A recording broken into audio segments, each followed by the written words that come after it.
దేవుడు మనల్ని నడిపించే తీరు ఎంత గొప్పదో యెహెజ్కేలు గ్రంథం ద్వారా దేవుని యొక్క కరుణ, దేవుని యొక్క వాత్సల్యత, దేవుని యొక్క ఉన్నతమైన తలంపుల్ని మనం ఎరిగున్నప్పుడు ఏ రీతిగా మనము మార్చబడతామో, ఏ రీతిగా తిరిగి పునరుద్ధరింపబడతామో, దేవుని మాటలు వినినప్పుడు, ఆయనకు మొర్రపెట్టినప్పుడు, పశ్చాత్తాపపడినప్పుడు దేవుడు ఏ రీతిగా తిరిగి పునరుద్ధరణ మనకు అనుగ్రహిస్తాడో యెహెజ్కేలు గ్రంథం ద్వారా మనం చాలా స్పష్టంగా నేర్చుకుంటాం. చరిత్రలోనికి మనం ఒకసారి వెళితే దేవుని పిల్లలుగా బ్రతకకుండా తమ ఇష్టానుసారంగా బ్రతికినప్పుడు దేవుడు బబులోను రాజైన నెబుకద్నెజరు చేతికి అప్పగించడం మనం చూసాం. నెబుకద్నెజరు 3 సార్లు యెరూషలేము మీద దండెత్తి మొట్టమొదటిసారి జ్ఞానవంతమైన వాళ్ళని తీసుకెళ్ళిపోయాడు, క్రీస్తుకు పూర్వం 605లో. రెండవసారి వచ్చినప్పుడు 10,000 మందిని తీసుకొని వెళ్ళాడు. మొట్టమొదటిసారి తీసుకుని వెళ్ళాలని వాళ్ళని తన రాజ్య దర్బారులో షండులుగా చేసి కుటుంబ వ్యవస్థకు పనికి రాకుండా ఉంచి కమెండోలుగా మార్చి తనకు అనుకూలంగా వారికి జ్ఞానాన్ని, అక్కడున్న భాషల్ని, అక్కడున్న జ్ఞాన శాస్త్రాలని అన్నింటిని కూడా అభ్యసింపజేసి తన దగ్గర ఉంచుకున్నాడు. రెండవ విడతగా 597లో తాను రెండవసారి వెళ్ళినప్పుడు 10,000 మందిని తీసుకుని వెళ్ళాడు. అప్పటి పరిపాలిస్తున్న యెహోయాకీంతో సహా అందరినీ తీసుకుని వెళ్ళి కేబారు నదీ ప్రాంతంలో వాళ్ళని ఒక బందీలుగా అక్కడే ఉంచడం మనకు జరిగింది. ఆ 10,000 మందిలో యెహెజ్కేలు ఒక్కడిగా మనము గుర్తించాం. యెహెజ్కేలు 26వ సంవత్సరంలోనే అక్కడికి చేర్చబడ్డాడు. ఒక 4 సంవత్సరాలు గడిచిన తర్వాత దేవుడు అతన్ని లేపి అతన్ని ప్రవక్తగా ఏర్పాటు చేశాడు. మొదటి 3 అధ్యాయాలలో మనం ఆ విషయాన్ని చూసాం. యెహెజ్కేలుకు తన దర్శనమిచ్చి, యెహెజ్కేలుకు బలపరిచి, యెహెజ్కేలుకు బాధ్యత అప్పగింపబడిన విషయాలు మొదటి 3 అధ్యాయాలలో మనకు కనిపిస్తుంది.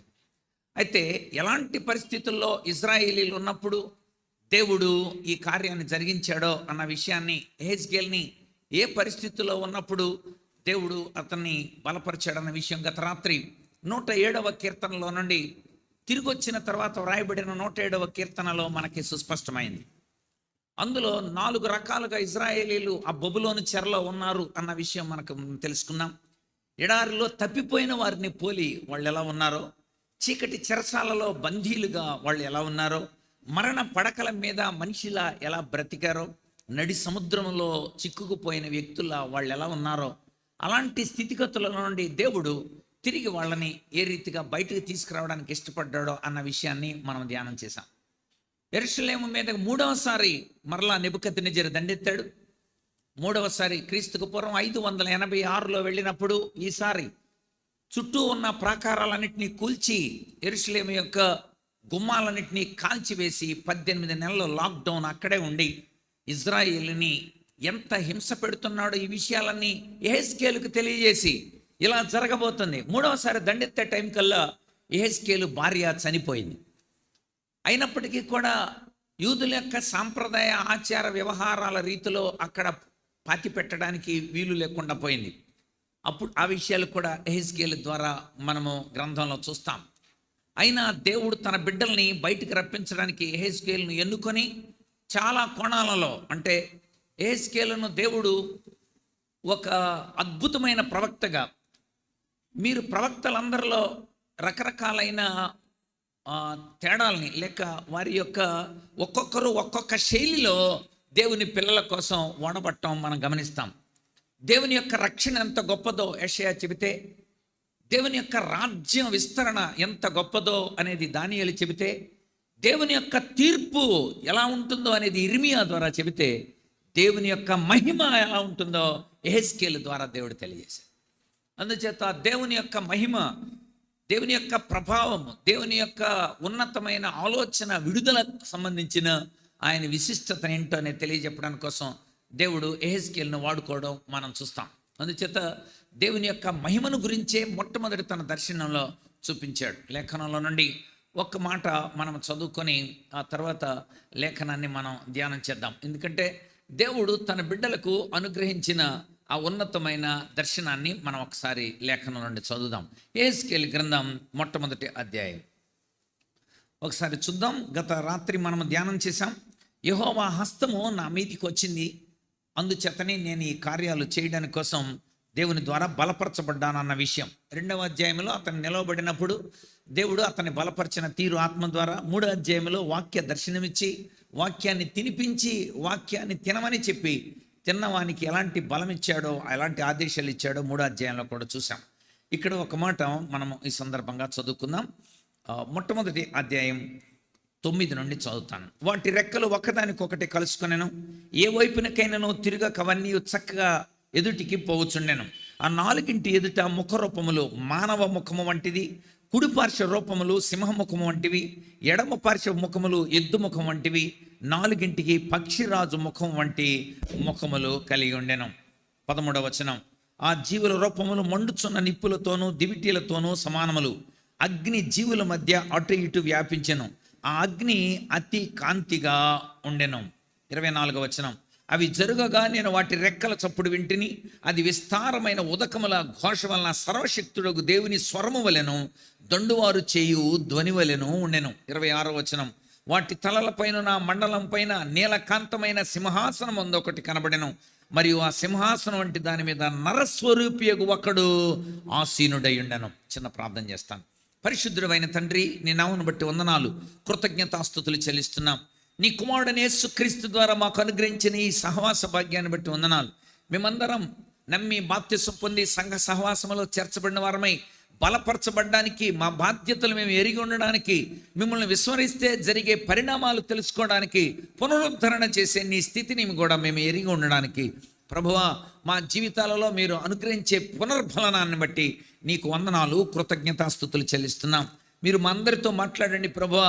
నిలవబడిన నీ దాసుడు నిజముగా బలహీనుడని ఒప్పుకుంటున్నాడు నైనా.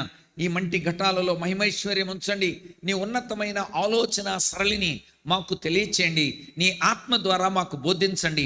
బలహీనమైన ఈ ఘటాలలో బలమైన నీ వాక్ దర్శనాన్ని మాకు అనుగ్రహించి మీరు మహిమ పొందండి. ఆత్మల రక్షణార్థమై, సంఘాల క్షేమార్థమై, నీ నామ మహిమార్థమై మీరు మా అందరితో మాట్లాడి మహిమ పొందండి. యేసయ్య పరిశుద్ధ నామమున స్తుతించి వేడి ప్రార్థిస్తున్నాము తండ్రి, ఆమేన్. ప్రియులారా, యెహెజ్కేలు గ్రంథంలో దేవుడు దర్శన రూపంలో అనేకమైన విషయాల్ని తెలియజెప్పటం మనం చూస్తాం. మేఘం నుండి 4 జీవులు అక్కడికి రావడం మనకు కనబడుతుంది. వాటి రెక్కలన్నీ కలుసుకున్నట్టుగా మనకు కనబడుతుంది. అవి 4 రకాలైన ముఖాలు కలిగి ఉన్నట్లుగా మనకి ఇక్కడ కనబడుతుంది. చాలా చిత్రమైన దర్శనం ఇది. ఈ దర్శనం ప్రకటన గ్రంథంలో కూడా మనం చూడబోతున్నాం. ఒకటి సింహము ముఖము, 2వది ఎద్దు ముఖము, 3వది పక్షిరాజు ముఖము, 4వది మానవ ముఖము కలిగిన స్వరూపాలు 4 జీవులు. వాటిపైన సింహాసనం వేయబడి ఉండటం మనకు కనబడుతుంది. ఎక్కడికైనా కదలటానికి వీలుగా కింద చక్రాలు కూడా అమర్చినట్లుగా మనకు కనబడుతుంది. ఒక్కసారి ఆ రూపాన్ని ఆలోచిస్తే, ఒక సింహాసనం, ఆ సింహాసనానికి 4 పక్కల ఈ 4 జీవులు కూడా 4 ముఖాలతో కనబడడం, కింద చక్రాలు, ఆ చక్రాలు ఎక్కడికైనా వెళ్ళడానికి వీలుగా ఉన్నట్టు. ఒక్కసారి అలాంటి ఇమేజ్ ఒక్కసారి మనం తలిస్తే, దేవుని యొక్క సార్వభౌమత్వం, దేవుని యొక్క ఆ సవర్నిటీ, ఆయన యొక్క పరిపాలన వ్యాప్తి గుర్తది. ఆయన సర్వవ్యాపి, ఆయన పరిపాలన భూమి అంతటా. ఇదే మాటని మనము యెషయా గ్రంథం 6వ అధ్యాయంలో చూస్తాం. ఆయన సింహాసనం వేయబడింది, భూమి అంతటా వ్యాపించి ఉంది అని. ఆయన యొక్క సార్వభౌమత్వాన్ని యెషయా అక్కడ కూడా చూస్తాడు. దేవుని యొక్క గుణలక్షణాల్లో మొట్టమొదటిది మనం ఆలోచించాల్సింది అదే, దేవుని యొక్క సార్వభౌమత్వం. ఆయన యొక్క అత్యున్నతమైన స్థితి, ఎల్ ఎల్యోన్, మహోన్నతుడైన దేవుడు, సర్వోన్నతుడైన దేవుడు. అందుచేత ఆయన మహాఘనుడుగా, అదే పదాలు వాడతాడు యెషయా కూడా. యెషయా గ్రంథం 57వ అధ్యాయం 15వ వచనం. యెషయా 57:15, మహోన్నతుడును, మహాగణుడును, పరిశుద్ధుడును, నిత్య నివాసి అయిన వాడు ఇలాగూ సెలవిస్తున్నాడు. ఆయన సార్వభౌమత్వంలో మహాగణుడు, 2వది మహోన్నతుడు, నిత్య నివాసి, పరిశుద్ధుడు. సీక్వెన్స్ చూస్తే యెషయా గ్రంథం 6వ అధ్యాయంలో కూడా అలాగే ఉంటుంది. అక్కడ ఇప్పుడు మనం చదివిన సీక్వెన్స్ లాగానే ఉంటుంది. ఆయన సింహాసనం మీద కూర్చున్నాడు, మహాగణుడు, మహోన్నతుడు. దేవదూతలు అక్కడ కెరూబులు, ఆ శరాపులు 6 రెక్కలతో దేవుణ్ణి పరిశుద్ధుడు పరిశుద్ధుడు అని ప్రతిగానాలు చేయటం మనం అక్కడ చూస్తాం. అందుచేత మహాగణుడైన ఆ దేవుని యొక్క సార్వభౌమత్వాన్ని ఇక్కడ గుర్తు చేస్తున్నాడు. సింహము, ఎద్దు, పక్షిరాజు, మానవ ముఖాలు మనకు అక్కడ కనబడుతూ ఉన్నాయి. సింహము అధికారానికి గుర్తు, ఎద్దు పరిచర్యకు గుర్తు, పక్షిరాజు దైవ స్వభావానికి గుర్తు, మానవ ఆ ముఖము కనికరానికి గుర్తు. ఈ 4 దేవుని యొక్క స్వభావాలు, దేవుని యొక్క ఉన్నతమైన లక్షణాంశాలు ఇందులో చూపెడుతున్నాడు. సింహము అధికారానికి గుర్తు. అందుకే మత్తయి సువార్త ద్వారా యేసు ప్రభు యూదుల రాజు అని తెలియజేశాడు.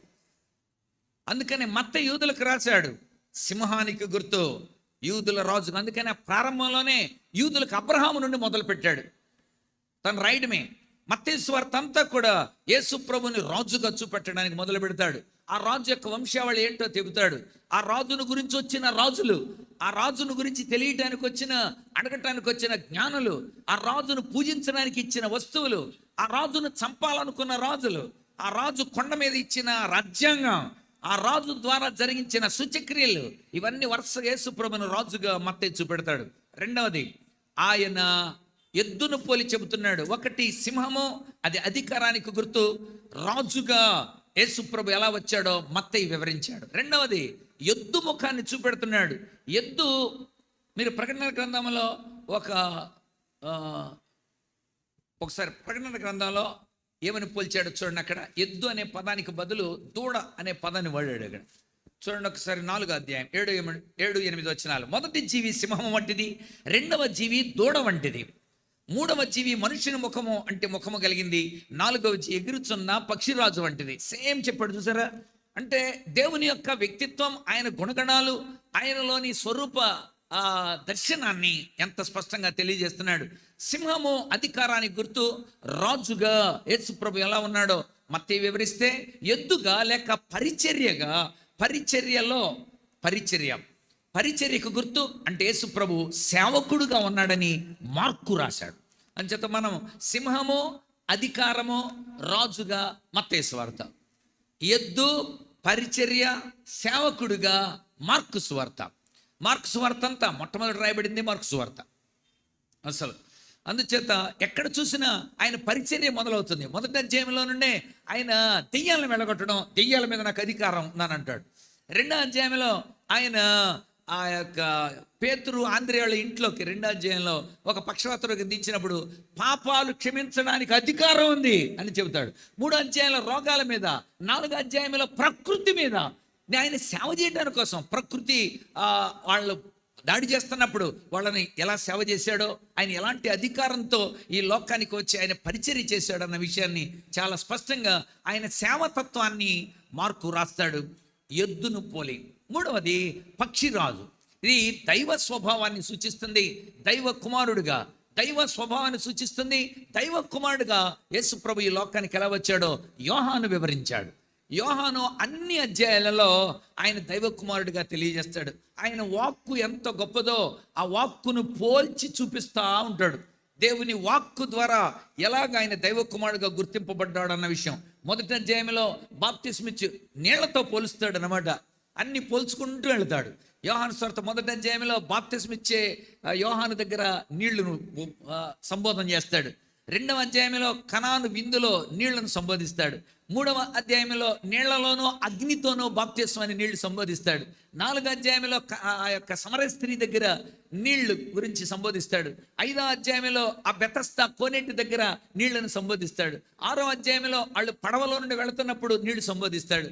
7వ అధ్యాయంలో కడుపులో నుండి జీవజల ఊటలు పారుతాయని. అలా దేవుని వాక్కు ఎంత గంభీరమైందో అందుకని చెబుతాడు. చాలా మందికి అది అర్థం కాక ఆయన విడిచి వెళ్ళిపోయారు అని అడుగుతాడు. మీరు కూడా వెళ్ళిపోతారా అని శిష్యులను అడిగితే శిష్యులు అంటారు అప్పుడు, ప్రభువా మేము ఎక్కడికి వెళ్తాం? పేతురు అంటాడు, నీవే నిత్య జీవపు మాటలు కలిగిన వాడవని. దేవుని తత్వాన్ని ఆయన వాక్కు ద్వారా ఎలా గుర్తించారన్న విషయాన్ని అక్కడ మనం చూస్తాం. పక్షిరాజు దైవ స్వభావాన్ని సూచిస్తుంది. దైవ కుమారుడు యేసు క్రీస్తు కనబడతాడు. ఇక 4వది మానవాకారం. అది కనికరాన్ని సూచిస్తుంది, మానవత్వాన్ని. యేసు ప్రభు యొక్క మానవత్వపు విలువలన్నీ లూకా రాశాడు. ఎంత బాగా రాశాడంటే లూకా యేసు ప్రభు 2 గువ్వలకు ఆయన ప్రతిష్ఠించిన ఆ యొక్క ద లీస్ట్ ఆఫరింగ్ అనమాట. అది చివరిది. అది అంత చిన్న ఇంకెవరు ఉండరు అలాంటి మానవత్వపు విలువలు. అన్నీ కూడా లూకాయ రాస్తాడు, మంచి సమరయుడు, అలాంటి అన్ని లూకాయ రాస్తాడు. యేసుప్రభు చెప్పిన ఉపమానాల్లో 100 గొర్రెల్లో ఒక గొర్రె తప్పిపోతే మానవత్వ విలువలు చాటడానికి, 10 నాణ్యాల్లో ఒక నాణ్యం జారిపోతే చీపురు దీపం పెట్టి బయటికి తీసుకొచ్చిన విషయాలు, 2 కుమారులు ఒకడు తప్పిపోతే తిరిగి వస్తున్నప్పుడు మెడ మీద పడి ముద్దు పెట్టుకునే మానవత్వపు విలువలన్నింటినీ కూడా యేసుప్రభు యొక్క శిలువ మరణంలో ఆయన మానవత్వం ఎంత స్పష్టంగా కనబడిందో లూకా తన యొక్క అద్భుతమైన, అందుకని మనుష్య కుమారుడు అని రాస్తాడు లూకా సువార్త 19:10లో. నశించిన దాన్ని వెదకి రక్షించడానికి మనుష్య కుమారుడు అనే పదం, మనుష్య కుమారుడుగా ఆయన కంపాషన్, కనికరం గుర్తు మనుష్య కుమారుడుగా వచ్చాడు. అది లూకా సువార్త. అందుచేత ఈ 4 స్వరూప దర్శన విలువల్ని యెహెజ్కేలు రాశాడు. అదే దర్శన ప్రకారంగా ప్రకటన గ్రంథంలో యోహాను రాశాడు. ఇప్పుడు మరొకసారి ప్రకటన గ్రంథంలో చదివితే దీనికి మనము అనుబంధంగా రుజువు చేసుకోవచ్చు. అంటే జతపక్షిగా దేవుడు ఎంత రుజువు చేస్తున్నాడో మనకి ఇక్కడ అర్థమవుతుంది. మొదటి జీవి సింహము వంటిది, రెండవ జీవి పైనుండి చదువు 6వ వచనం నుండి, ఆ సింహాసనం ఎదుట స్ఫటికమును పోలిన గాజు వంటి సముద్రం ఉండెను. అదే స్ఫటికాన్ని గురించి ఇక్కడ కూడా యెహెజ్కేలు కూడా చెబుతూ ఆ సింహాసనం మధ్యను సింహాసనం ఉండెను, ముందు వెనక కన్నులతో నిండిన 4 జీవులుండెను. అక్కడ కూడా 4 జీవులు చెప్పాడు.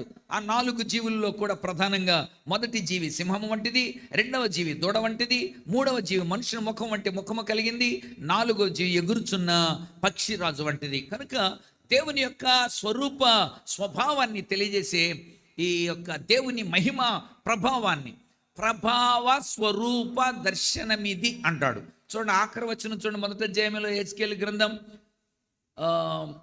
చుట్టూ దాని లోపట ఎత్తడి అగ్ని ఉన్నట్టుగా నాకు కనబడాను, నడుము మొదలుకొని మీదికి నడుము మొదలు దిగువక ఆయన అగ్ని స్వరూపముగా నాకు కనబడాను, చుట్టూను తేజోమయమై ఉండను. దేవుణ్ణి ఎవడూ చూడలేదు, అసలు ఇప్పటి వరకు దేవుణ్ణి ఎవరూ చూడలేదు. అదేమిటండి, ద్వితీయోపదేశకాండం ఆఖరి అధ్యాయం ఆఖరి వచనంలో మోసే చూసినట్టుగా ఉంది కదండి అని డౌట్ రావచ్చు మనకి. ద్వితీయోపదేశం ఆఖరి అధ్యాయం ముఖాముఖిగా చూసిన మోషే వంటి ప్రవక్త ఇంకెవడు లేడు అని ఉంది కదా ఆఖరి అధ్యాయంలో. అంతకుముందు అధ్యాయంలోనే మోషే చచ్చిపోతాడు. మోషే చచ్చిపోతే మోషే ఎలా రాశాడు ద్వితీయోపదేశం ఆఖరి అధ్యాయం? నేను చచ్చిపోయానని ఆత్మహత్య రాశాడా? కాదు. మోషే చనిపోయిన విషయాన్ని యెహోషువ పూర్తి చేసినట్లు యూదుల తాల్ముద్ గ్రంథంలో ఉంది. అన్యత తాల్ముద్ గ్రంథాలు మనకి చాలా ఈ విషయాన్ని తెలియజేసినాయి. ఎందుకంటే మోషే చనిపోయిన తర్వాత మోషే చనిపోయిన విషయాన్ని తోరాలో లేక ఈ పెంటాట్యూక్లోని ఈ ద్వితీయోపదేశకాండం చివరిలో ఉన్నదాన్ని, చివరి అధ్యాయాన్ని యెహోషువ పూర్తి చేశాడని. అందుచేత యెహోషువ అనుకున్నాడు, మోషే ముఖాముఖిగా దేవుని చూసుంటాడు. మోషేని ముఖాముఖిగా చూసిన మోషే వంటి ప్రవక్త ఎవరు లేరు అని యెహోషువ పూర్తి చేశాడు. కానీ నిజానికి దేవుడు ఎవడు చూడలేదు, దేవుడిని చూడలేరు. తిమోతి మొదటి పత్రిక 6వ అధ్యాయం 16వ వచనం, తిమోతి మొదటి పత్రిక 6:16, సమీపింపరాని తేజస్సులో తానే అమరత్వం కలిగి ఉన్నాడు, మనుషులలో ఎవడునో ఆయనను చూడలేదు, చూడనేరడు. ఒకవేళ దేవుని మీరు చూడాలనుకుంటే ఏమన్నాడు? నన్ను చూసినాడు దేవుడిని చూసినట్టే. అర్థమైంది కదా మీకు? ఆయన మనం చూడలేం. అగ్నిని పోలిన నేత్రములు, అపరంజి వంటి పాదములు, అసమానమైన తేజోమహిమ కలిగిన ఓ ప్రభువా, నా స్తుతి నీకేనయా, ఆరాధింతునయా. యెహెజ్కేలు ఆ ప్రాంతానికి చేరుబడి తన స్వరూప దర్శనాన్ని దేవుడు చూపించాడు. అక్కడ హీబ్రూ బైబిల్లో కావోద్ అనే పదం వాడబడింది.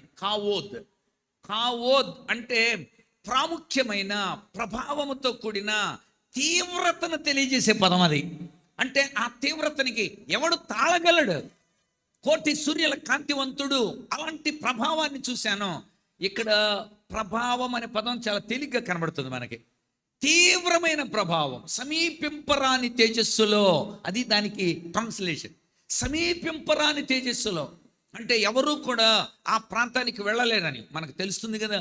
దేవుని యొక్క ప్రభావ స్వరూప దర్శనం దానియేలు కానీ, యెహెజ్కేలు కానీ, యోహాను కానీ ముగ్గురు కూడా ఆయన ప్రభావ స్వరూపం. ఒక వృద్ధుడు ఒకడు కూర్చున్నట్టుగా నాకు కనబడ్డాడు ఆ సింహాసనం మీద అంటాడు. కళ్ళు నలుపుకొని దానియేలు.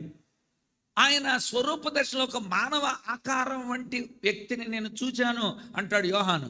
ఇక్కడ కూడా ఒక ఆయన కూర్చొని ఉండటం, ఒక నరుని ఆకారంలో ఒక వ్యక్తిని చూశాను నేను, అలాగా ఇమేజ్ అలా కనబడుతుంది, అలా కనబడుతుంది అన్నారే తప్ప ఆ ఇమేజ్ అంటే ఆ మహిమ ప్రభావ స్వరూప దర్శనంలో ఒక మానవాకారంలాగా ఇటు చేతులు అటు తల అలా కాళ్ళు అలా కనబడుతున్నాయే తప్ప దేవుడిని చూడలేకపోయాడు. అందుచేత మోజేస్ కూడా నేను చూస్తానంటే చూడలేవు అన్నాడు దేవుడు.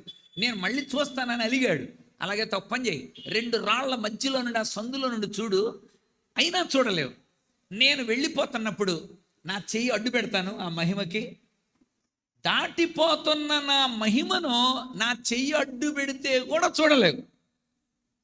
అది చాలా ఆశ్చర్యం. దేవుడిని కాదు అసలు, దేవుడు వెళ్ళిపోతుంటే ఆ వెనక వస్తున్న ఆ మహిమను కూడా నువ్వు చూచి బతకలేవు అని చెయ్యి అడ్డుపెట్టి చూపిస్తే కూడా నేను చచ్చిన వాడవాలేనైతిని అన్నాడు. అందుచేత అదే అనుభవం యోహాను దగ్గర కూడా చూస్తాం. అందుచేత దేవుని యొక్క ప్రభావాన్ని అక్కడ చూపించాడు. ఇక్కడ గమనిస్తే ఒక మేఘము లేక ఉరుములు, ఈ మెరుపులు, లేకపోతే ప్రభావ తేజస్సు, ఇదంతా కూడా దేవుని యొక్క ఉనికికి గుర్తు. మీకు బెస్ట్ ఎగ్జాంపుల్ సీనాయి కొండ మీద కూడా ఇలాంటిదే మనం చూస్తాం. నిర్గమకాండం 19వ అధ్యాయం దేవుడు మోషేతో చెప్పాడు, మోజేస్ నేను మీ మధ్యకి దిగొస్తాను, నేను రేపు ఈ కొండ చుట్టూరు గీతకి ఎవరు కూడా గీత దాటకుండా చూడు, చచ్చిపోతారు, అందుచేత ఎవరిని రావద్దని చెప్పు అన్నాడు. సీనాయి బ్లేజ్డ్ విత్ ఫైర్ అనంది. సీనాయి అగ్నితో మండుచుండెను. సీనాయి కొండ మండుతుంది. దేవుడు అది దిగి వచ్చిన వెంటనే 18వ వచనం, యెహోవా అగ్నితో సీనాయి పర్వతం మీదకి దిగి వచ్చినందున అదంతయు ధూమమయమేను, దాని ధూమము కొలిమి ధూమము వలె లేచెను, పర్వతమంతయు మిక్కిలి కంపించెను. బూరధ్వని వినబడతా ఉంది, భూమి కంపిస్తూ ఉంది, పర్వతం తట్టుకోలేకపోతుంది. అసలు సృష్టి నీకు తాళగలదా ప్రభువా అని కీర్తనలు మనం చాలా చూస్తూ ఉన్నాం మనం. కనుక దేవుని యొక్క ప్రభావ స్వరూప దర్శనాన్ని యెహెజ్కేలు చూచాడు. ఇక్కడ కూడా ఎక్కిరా అని పిలిచాడు. ఎక్కిరా మోజేస్. అసలు మోజేస్ ఎలా ఎక్కెళ్ళాడండి? అంత సీనాయి మండుతూ కాలుతూ ఉంటే మోజేస్ ఎలా ఎక్కెళ్ళాడు? అది చాలా అద్భుతమైన ప్రశ్న. ఎలా ఎక్కెళ్ళాడంటే మోజేస్ కూడా ఒక అగ్ని, దేవుని యొక్క ఆ దేవుని అగ్ని ఎలాంటిదంటే నేను భయంకర దేవుణ్ణి అంటే అర్థం, నేను ఉగ్రుడను అంటాడు. అక్కడ ఉగ్రుడు అంటే ఆయన బహు కిరాతకుడు, దుర్మార్గుడు అని కాదు, అక్కడ ఆయన తీవ్రత లాంటిది, కన్జ్యూమింగ్ ఫైర్ అనమాట. అది మనకి వినియోగపడే అగ్ని అది. అందుకని అంటాడు, బంగారము వెండి వెలగల రాళ్ళలాగా ఉన్నావా, కర్ర గడ్డి కొయ్యకాల్లాగా ఉన్నావా అని ఎందుకన్నాడు? బంగారానికి వెండికి వెలగల రాళ్ళకి అగ్ని అంటే భయం లేదు. ఎందుకని? అగ్నిలోకి వెళ్ళినప్పుడు ఇంకా శుద్ధ సువర్ణలా ఉంటాయి, అవి శుద్ధంగా మార్చబడుతుంటాయి. అదే కర్ర గడ్డి కొయ్యకాలు అయితే కాలి తగలబడతాయి. అంతేత దేవుని పిల్లల భయం ఏంటి? ఎక్కిర్రా అన్నాడు. అందుకోసమే మనం ఇందాక చెప్పిన రెఫరెన్స్ అయితే కొరింథీ మొదటి పత్రిక 3వ అధ్యాయం 12-13 వచనాల్లో మనకు కనబడి, వేయబడిన తప్ప మరి ఒక పునాది ఎవడును వేయనేరడు, ఆ పునాది మన ప్రభువైన యేసుక్రీస్తే. ఈ పునాది మీద మీరు బంగారంతోనైనా వెండితోనైనా వెలగల రాళ్లతోనైనా కర్రతోనైనా గడ్డితోనైనా కొయ్యకాలతోనైనా కట్టినళ్ళ ఆ దినము తేటపరచబడును, అది అగ్ని చేత పరీక్షింపబడు. అంచేత దేవుడు అగ్ని అయి ఉన్నాడు. అంచేత అగ్నికి పక్షపాతం ఏముండదుగా. అందుచేత దేవుడు అగ్ని అయి ఉన్నాడు. దాని తీక్షణాన్ని చెప్పడానికి కోసం భీకరుడు అనే పదం వాడతారు. భీకరుడు అనే పదం, ఉగ్రుడు అనే పదం, భయంకరుడు అనే పదాన్ని అందుకోసం వాడారు. తీక్షణమైన మహిమా ప్రభావాన్ని తెలియజేసే పదాలుగా మనం గుర్తించాలి. దేవుడు అక్కడ దిగినప్పుడు ఆ కొండంతా ఎలా కదిలిందో ఇక్కడ కూడా స్వరూప దర్శనాన్ని చూస్తున్నప్పుడు యెహెజ్కేల్ అదే దర్శనాన్ని పొందాడు. దేవుని సన్నిధి మీరు అక్కడ గమనిస్తే దేవుని యొక్క సీనాయి కొండ మీద నిబంధన పలకలు ఇవ్వడానికి కోసం దేవుడు అక్కడికి దిగొచ్చినప్పుడు ఎలాంటి ప్రభావ మహిమని మనం చూస్తున్నామో, తన జనాంగాన్ని విడుదల చేయడానికి కోసం, వాళ్ళకి అవగాహన కలిగించడానికి కోసం యెహెజ్కేలుతో దేవుడు మాట్లాడినప్పుడు కూడా దేవుడు అలాంటి ప్రభావం నేరుగా 2 విధాలుగా యెహెజ్కేలు పరిచర్య చేయాలని దేవుడు ఇష్టపడ్డాడు. మొట్టమొదటిది, చెరలో ఉన్న వారికి వారి పాపాన్ని బట్టే నాశనం కలిగిందని చెప్పాలి. ఎందుకని? 20 సంవత్సరాలు ఇర్మియా మీరు చెరకప్పబడతారు, జాగ్రత్త అని చెప్పాడు. అయినా వినలేదు. 20 సంవత్సరాలు చెప్పిన వినకపోతే దేవుడే కావాలని తన బిడ్డల్ని చెరకప్పగించాడు. నెబుకద్నెజర్ క్రీస్తుకు పూర్వం 605లో వెళ్ళినప్పుడు దానియేలు యెహెజ్కేలు కంటే 2 సంవత్సరాలు చిన్నాడు. దానియేలు కంటే 2 సంవత్సరాలు పెద్దాడు అంతే యెహెజ్కేలు. తానప్పుడు 17వ సంవత్సరంలో ఉన్నాడు. అక్కడ 17వ సంవత్సరం అంటే తాను 17వ సంవత్సరంలో దానియేలుని, తనకంటే చిన్నవాళ్ళని, కొంచెం జ్ఞానవంతుల్ని, బలంగా ఉన్న వాళ్ళందరినీ తీసుకెళ్ళిపోవటం కళ్ళారా చూశాడు యెహెజ్కేలు. ఆ తర్వాత 8 సంవత్సరాలు గడిచాయి. తనకు 25వ సంవత్సరం 25+లో ఉన్నాడు. అప్పుడు 2వ దాడిలో తనతో పాటు యెహోయాకీన్ని మొత్తం అందరినీ కూడా తీసుకెళ్ళిపోయారు. అప్పటికి 25 సంవత్సరాలు అంటే 26 వస్తూ ఉన్నాయి. అలాంటి టైంలో 4 సంవత్సరాల తర్వాత 30లో ఉండగా దేవుడు యెహెజ్కేలును లేపి 30లో స్థాపించబట్టాన్ని కూడా గత రాత్రి మనం ఆలోచించాం. దావీదు 30వ సంవత్సరంలోనే అధికారానికి వచ్చాడని, యోసేపు 30వ సంవత్సరంలోనే పరిపాలనలోకి వచ్చాడని, యేసు ప్రభు కూడా 30వ సంవత్సరంలోనే పరిచర్య కోసం అడుగుపెట్టాడని, 30వ సంవత్సరంలో యెహెజ్కేలు ద్వారా దేవుడు ఒక గొప్ప ప్రవచనాన్ని చెప్పడానికి కోసం దేవుడు విడిచిపెట్టేవాడు కాదన్న విషయం మనకు తెలిసింది. బబులోను యొక్క సామ్రాజ్యంలో రాజుగారి దగ్గర దానియేలును ఉంచాడు. ఈ కెబారు అని అనబడిన ఆ నదీ ప్రవాహం, దాన్ని నెబుకద్నెజర్ కాలవ అని కూడా పిలుస్తారు. కెబారు ప్రవాహం అని ఉంది, కెబారు నది అని ఉంది, కెబారు కాలువ అని కూడా ఉంది. అందుచేత అది కాలువగా యూఫ్రటీస్ టైగ్రస్ నదుల్ని, ఈ 2 నదుల్ని కలిపే ప్రవాహం అది. అందుచేత అది నెబుకద్నెజర్ కాలువ అని పిలుస్తారు. ఆ కాలువ దగ్గర వీళ్ళందరినీ పెట్టి ఇక్కడ యెహెజ్కేలును లేపాడు. మిగిలిన వాళ్ళ కోసం ఇర్మియాను ఉంచాడు. దేవుడు ఎంత గొప్పవాడంటే దేవుడు విడిచిపెట్టలేదన్న విషయం మనకు అర్థం అవ్వాలి. అందుచేతనే ఈ చెరలో ఉన్న వారికి పాపాన్ని బట్టే మనకి శిక్ష వచ్చింది. మొదటి 32 అధ్యాయాలు కూడా మనకు తెలుస్తుంది. యెరూషలేము ఎందుకు నాశనమైంది, శత్రువులు ఎందుకు యెరూషలేము మీద దాడి చేశారు, దేవుని తీర్పు ఎలాంటిది అని 32 అధ్యాయాలలో చాలా స్పష్టంగా దేవుడు యెహెజ్కేలు ద్వారా ఇతరులకు చెప్పాలని ఆశపడ్డాడు. రెండవది, ఆ తర్వాత మీరు 33 నుండి చివరి వరకు చూస్తే దేవుడు మళ్ళీ రిస్టోరేషన్, పునరుద్ధరణ ఎలా చేయబోతున్నాడు. చుట్టుపక్కల ఉన్న రాజ్యాలకి మాత్రమే కాదు, మిగిలిన వాళ్ళందరికీ ఎలా తీర్పు ఇవ్వబోతున్నాడు, దేవుడు ఎలా పునరుద్ధరణ చేయబోతున్నాడో, తిరిగి వాళ్ళని ఎలా వెనక్కి రప్పించబోతున్నాడో, ఎలాంటి ఆశీర్వాదాలను ఇవ్వబోతున్నాడో. మందిరం కూల్చబడింది కదా మూడవసారి, 3వ దండయాత్రలో సమస్తాన్ని కూల్చేసి కాల్చేసి వెళ్ళిపోయాడు నెబుకద్నెజరు. తిరిగి మందిరం ఏ విధంగా పునరుద్ధరింపబడుతుందో, తిరిగి ఏ విధంగా దేవుడు పోగొట్టుకున్న వైభవాన్ని ఎలా ఇవ్వాలని అనుకుంటున్నాడో యెహెజ్కేలు ద్వారా తెలియచెప్పాడు. చేత దేవుడు ఒక అద్భుతమైన మెథడాలజీని యెహెజ్కేలు ద్వారా వాడాడు. మిగిలిన ప్రవక్తల కంటే భిన్నమైన మెథడాలజీని మనం యెహెజ్కేలు ద్వారా చూస్తాం. యెషయా ఉన్నాడు, యెషయా వెళ్ళి ప్రకటించేసి వచ్చేసాడు. కానీ యెహెజ్కేలు అలా కాదు.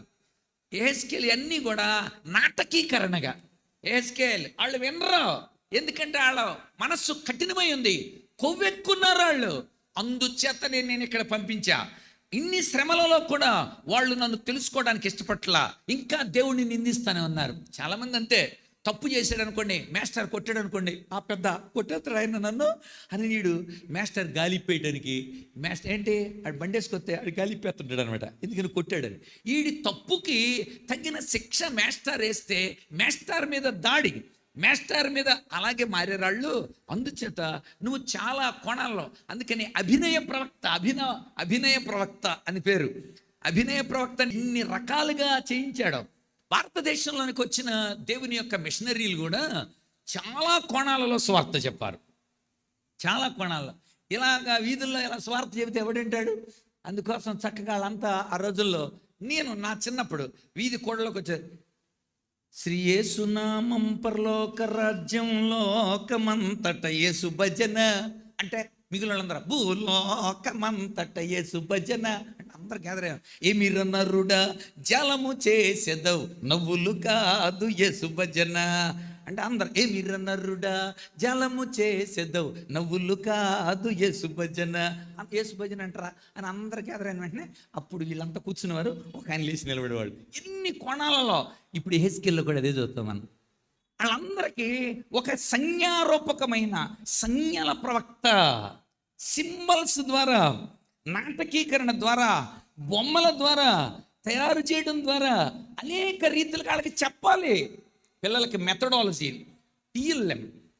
బెస్ట్ టీఎల్ఎం ఏంటి చెప్తారా మీరు? Teaching learning material. పిల్లలకి చెప్పేటప్పుడు ది బెస్ట్ టీఎల్ఎం ఏంటి? బ్లాక్ బోర్డా, పప్పెట్లా, లేకపోతే చార్ట్లా, లేకపోతే ఫిల్మ్సా? ది బెస్ట్ టీఎల్ఎం ఏంటి చెప్పండి? మనమే. First TLM. బ్లాక్ బోర్డులు కూడా లేనప్పుడు మనమే కదా, మనమే బొమ్మలం, మనమే ఆట వస్తువులంగా, మనమే నాటకీకరణ. ఒక సండే స్కూల్ టీచర్ చెప్పాలనుకోండి, లెసన్లు చెప్పాలనుకున్నప్పుడు ఏమీ లేవు. అప్పుడు ఏం చేస్తాడు? జక్కయ్య యేసును చూడాలనుకున్నాడు, అలాగా చెట్టెక్కాడు, చూస్తుంది యేసు ప్రభు వస్తున్నాడు అనమాట. జక్కయ్య అనుకున్నాడు, అసలు నన్ను చూడాలని అనుకున్నప్పుడు పక్కళ్ళు నువ్వు అందరి దగ్గర అన్యాయంగా తీసుకున్నాడు, పక్కను అంటే ఆ పక్కకెళ్ళు అనేవాడి పాత్ర టీచరే పోషిస్తున్నాడు, జక్కయ్య పాత్ర టీచరే పోషిస్తున్నాడు. అన్ని పాత్రలు ఒకటే చేస్తున్నాడు కదా, అన్ని పాత్రలు. మీరు ఆలోచించండి. ఇప్పుడు మనం చూడబోతున్నాం యెహెజ్కేలు కూడా ఏం దేవుడు చేయబోతున్నాడో చెప్పడానికి భిన్నమైన మెథడాలజీ వాడాడు. అందులో డ్రామాటిక్స్ వాడాడు, అందులో మెటీరియల్ వాడాడు, అందులో కొన్ని పాత నిబంధనకు సంబంధించిన విషయాలను కూడా చెప్పాడు. అందుచేత ఆ రోజుల్లో కొంతమంది అక్కడున్న వాళ్ళలో కూడా ఏం పర్వాలేదు, దేవుడు ఇక మనల్ని వదిలేశాడురా అని అనేసి అబద్ధపు మాట్లాడుతూ ఉన్నారు వాళ్ళు కూడా. చాలామంది చాలామంది పెద్దోళ్ళు చచ్చిపోయారు అక్కడ, చాలామంది పుట్టారు అక్కడ. వాళ్ళకి సన్నిధి అంటే తెలియదు, వాళ్ళకి మందిరం అంటే తెలియదు. ఎందుకని? వాళ్ళు ఇక్కడ పుట్టారు, బబులోన్లో పుట్టారు. 70 సంవత్సరాలండి. 70 సంవత్సరాలంటే చాలామంది ముసలాళ్ళు వచ్చిన వాళ్ళు అందరూ చచ్చిపోయారు. చాలామంది యవనస్తులు ఉన్నారు, వాళ్ళందరూ బబులోనుకి అలవాటు పడ్డారు, అక్కడున్న నాగరికతలకు అలవాటు పడ్డారు, అక్కడున్న సంస్కృతికి వాళ్ళు అలవాటు పడ్డారు. అలాంటి పరిస్థితుల్లో మాట వినలేని స్థితిలో ఉన్నారు వాళ్ళు. అందుకని మెథడాలజీ మార్చాడు. ఉపమానాలతో, అర్థాలతో, అభినయాలతో, వివిధమైన చేష్టలతో దేవుడు వాళ్ళతో మాట్లాడడానికి ఇష్టపడ్డాడు. ఒక్క మాట మనం చదివితే అర్థమవుతుంది. యెహెజ్కేలు గ్రంథం 24వ అధ్యాయం ఒకసారి చూడండి. యెహెజ్కేలు గ్రంథం 24వ వచనం, 24వ వచనం, 24వ అధ్యాయం 24వ వచనం ఇలా ఉంది. యెహెజ్కేలు మీకు సూచనగా ఉండును. ఓహో, అంటే యెహెజ్కేలు ఒక సింబాలిక్గా ఉంటాడు. యెహెజ్కేలు చేసినట్టు మీరు చేయాలి. యెహెజ్కేలు ఒక సూచన అంట. అందుచేత యెహెజ్కేలు చేసిన కార్యాలు ఏంటో మనము ఆలోచించాలి. ఎందుకంటే పాత నిబంధనలో దేవుని యొక్క ఉన్నతమైన ఆలోచనలు కూడా నాటకీకరణగా చెప్పిన ఏకైక ప్రవక్త. వెళ్ళి పెళ్లి చేసుకోమంటే ఒక వేశ్యని పెళ్లి చేసుకున్నాడు, అది వేరే ఒక ప్రవక్త విషయం. ఇక్కడ అలా కాదు. బోధించమన్నాడు, తినమన్నాడు, నడపమన్నాడు, చెప్పమన్నాడు, పగలగొట్టమన్నాడు, తయారు చేయమన్నాడు. అన్ని కోణాలలో ఇశ్రాయేలీలకి అవగాహన కలిగించడానికి కోసం మనం కూడా మెథడాలజీలో అన్ని కోణాలని స్పృశిస్తాం. మనం హ్యూమనిటిక్స్, ప్రసంగ శాస్త్రంలో ఒక పాట రూపంలో, ఒక ఉదాహరణ రూపంలో, ఒక చిన్న పాత నిబంధన ఉపమానం, ఒక కొత్త నిబంధన ఉపమానం, ఒక అపోస్తలుల జీవితంలో నుండి, యేసు ప్రభు జీవితంలో నుండి, ఒక బయోగ్రఫీలో నుండి, ఒక చరిత్రాంశం, ఇవన్నీ పెట్టాలి మనం. ప్రసంగ శాస్త్రంలో చెబుతారు, హ్యూమనిటిక్స్ ప్రసంగ శాస్త్రంలో ఇవన్నీ ఉన్నప్పుడు ఏదో ఒక కోణంలో అన్ని కోణాలని వాళ్ళు స్ఫురించుకొని ఇంటిగ్రేటెడ్ అండ్ హోలిస్టిక్గా మన ప్రసంగం ఉండాలని ప్రసంగ శాస్త్రంలో చెబుతారు. దేవుడు కూడా యెహెజ్కేలుకు కఠినమైన హృదయాలు, బబులోనుకు అలవాటు పడిన హృదయాలు, మందిరం అంటే తెలియని హృదయాలు, నిరాశతో నిండిపోయిన వాళ్ళ హృదయాల్ని వివిధమైన రూపాలలో నువ్వే వారికి సూచనగా ఉండాలి. ఒక సంజ్ఞల ప్రవక్తగా, ఒక అభినయం చేసే ప్రవక్తగా యెహెజ్కేలుని దేవుడు ఇచ్చాడు. That is the methodology. యెహెజ్కేలుని అలా వాడాడు. అయితే బోధించే విధానంలో మీరు గమనిస్తే ఈ గ్రంథంలోనే నరపుత్రుడా అనే పదాలు ఎక్కువగా కనబడతాయి.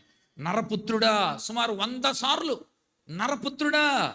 దేవుడు చెప్పే మాట అర్థమైందా? దేవుని యొక్క శక్తి ఏంటో నువ్వు అర్థం చేసుకోవాలి. ఒక్క మాట మర్చిపోకో, నువ్వు మట్టోడు అని తెలుసుకో. అదాం అంటే అర్థం ఎర్రమట్టి, ఏదో నువ్వు మట్టోడు అని తెలుసుకో. దేవుడు మనము మంటి వారమని ఆయన మనలను జ్ఞాపకం చేసుకున్నాం. 48 అధ్యాయాలలో,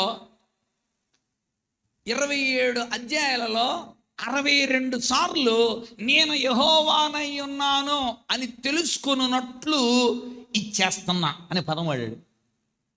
62 సార్లు నేను యెహోవానని వాళ్ళు తెలుసుకోవాలంటే దేవుడంటే లెక్క లేకుండా, దేవుడంటే అసలు ఒక మానవునికి ఇచ్చే విలువ కూడా దేవుడికి ఇవ్వని స్థితిగతులు ఇప్పుడు భారతదేశంలో కూడా చూస్తాం మనం. భారతదేశంలో క్రైస్తవం ఎలా ఉందనుకున్నారు? ఎక్కడికి వెళ్ళినా కూడా స్వేచ్ఛ, ఎక్కడికి వెళ్ళినా స్వతంత్రత, ఎక్కడికి వెళ్ళినా ఏదో one day God Sunday God, ఎక్కడికి వెళ్ళినా ప్రోగ్రామ్ ఓరియంటేషనే తప్ప ప్రోగ్రెస్ ఓరియంటెడ్ లేదు ఇక్కడ. ఎన్ని ప్రోగ్రాంలు చేసామో వరుస పెట్టి రాస్తున్నారు. Right, very good. ఇన్ని ప్రోగ్రాంలు చేశారు, ఎంతమంది రక్షింపబడ్డారు, ఎంతమంది ఉజ్జీవింపబడ్డారు. అన్ని చోట్ల భోజనాలు కనపడుతున్నాయి, కార్యక్రమాలు కనబడతా ఉన్నాయి. ఇదిగో ఫ్యామిలీ రిట్రీట్ అంటాడు ఒక ఆయన, లేకపోతే ఈ రిట్రీట్ అంటాడు ఒక ఆయన, ఈ రిట్రీట్, వాళ్ళందరినీ కలిపి ఇలా ఎన్నో ప్రోగ్రామ్స్ కనపడుతున్నాయి. ఈవెంట్స్ ఎన్నో ఉన్నాయి, ఈవెంట్ ఓరియంటెడ్ అంతా. ఎన్ని ఈవెంట్లు చేసామని సంవత్సరంలో చూపెడుతున్నారు. కరెక్టే. ఎంతమంది యేసుప్రభువుని నమ్ముకున్నారు, ఎంతమంది బాప్తిసం పొందారు, ఎంతమంది సంఘంలో చేర్చబడ్డారు, ఎంతమంది అభివృద్ధి చెందుతున్నారు, భారతదేశంలో క్రైస్తవీయ శాతం ఎంత పెరిగింది. చిరకాల మన దేశ విశ్వాస సంఖ్య 3% మారెనే, సంఘాలు పెరిగే, పనివారు పెరిగే, అన్యులన్ ధన్యులన్ జేయరేలను, చింతలేదా వింత కాదా, ప్రభు యేసు వైపు చూచుట మన వంతు కాదా. నిజమే, చాలా ప్రాంతాలు. మేము ఆ మధ్యన విశాఖపట్నం దగ్గర, విశాఖపట్నం నుండి సుమారుగా ఒక 200 కిలోమీటర్ల కొండల మధ్య ఉండే కువి ప్రజల దగ్గరికి వెళ్ళాం. కువి భాష నేర్చుకున్న దైవజనుడు అక్కడ మనోహ పనిచేస్తా ఉన్నాడు, మన అసెంబ్లీకి సంబంధించిన వాడే. అక్కడ పనిచేస్తుంటే అక్కడ ఒక 3 రోజులు ఉన్న ఆ కువి ప్రజల దగ్గర, ఆ కువి ప్రజల యొక్క బైబిల్, వాళ్ళ కువి ప్రజల యొక్క వాతావరణ సంప్రదాయం, అక్కడ వివాహాలు, అక్కడ ఆహార పదార్థాలు, అక్కడ నైసర్గిక పరిస్థితులు, అక్కడ వాతావరణంలో మేఘాలు కొండల మీద అలాగా ఉన్న ఆ ప్రదేశాలలో వాళ్ళు దేవుని కోసం, మేము ఒక్కొక్క వర్తమానం, ఎందుకంటే ఆ చుట్టుపక్కల సుమారు 12 గ్రామాలకి మందిరం లేదు.